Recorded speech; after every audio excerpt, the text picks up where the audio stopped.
All right, I'll do this is great. Okay, this is great. So, you know, when you rebel against God, are you really rebelling against God, or are you rebelling against what you believe about God? I think that so many people, like, whenever they go and, like, they stray away from him, or whatever they think it is, or whatever the church has labeled some way of, like, separation. Although the love of God, you could not be separated from it, even if you tried.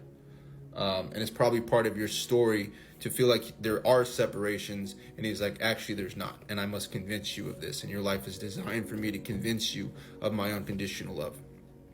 But when it comes to rebelling against God, are we rebelling against him, or are we rebelling against what we believe about him? And that being so, especially if you come from religion, are you not just rebelling from a system of religion that has kept you in bondage?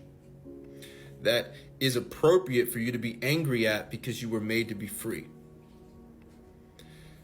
See, I think in us, we know, and it must be like uncovered or whatever, but we rebel against compromise. We rebel against settling. There's something in me that if this is God, right, I don't want anything to do with him, because it involves some kind of transaction, because that's where I'm coming from. But I don't know that about myself.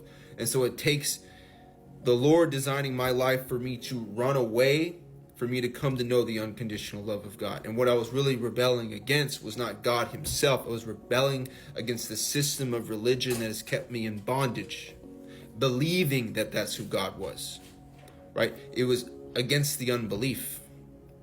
And God will show you, no, I will have you rebel against this system to show you that I'm not the system. I will have you rebel against what you believe of me to be, so I can show you that I am not that.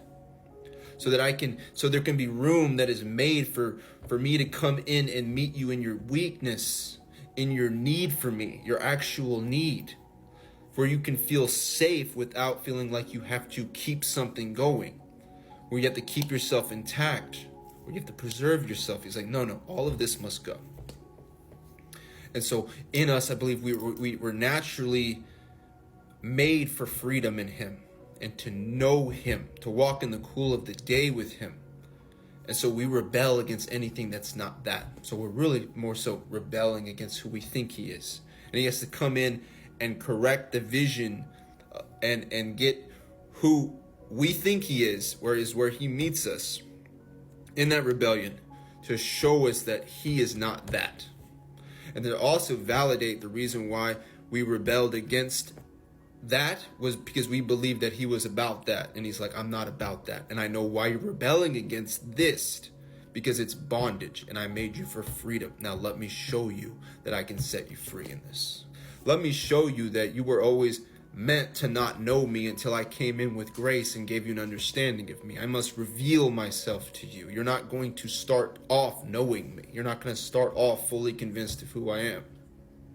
And at some point, that anger that's in you, where you think you know me and you feeling like you just have to keep something going, is going to come up, and you're going to find yourself rebelling.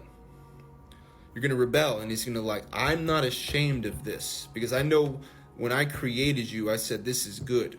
You are good. I created you for freedom. So you know freedom. And so you're rebelling against who you think I am. And I'm allowing you to do that so I can expose what you think about me, so that I can show you who I really am.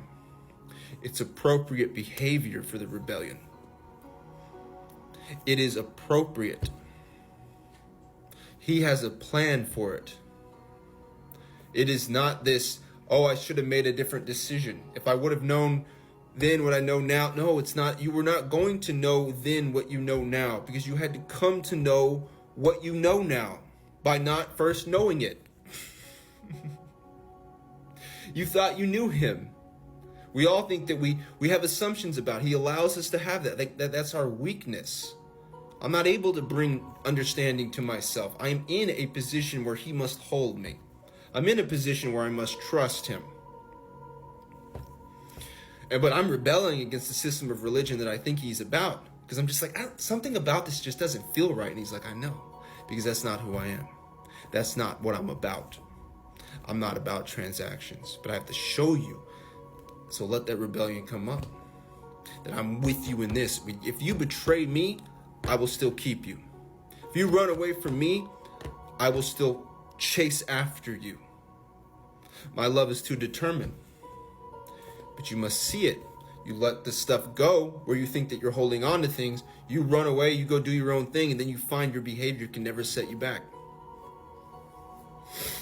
So many of us are scared of confronting this in ourselves. And so we try to push down the rebellion, push down the turmoil, because we can't fix it. And he's like, you're not meant to fix it. Let it come up. Let it just come up. I will address it. And I will be the one to correct your perspective of me, because I am the Father. This is what the Father does.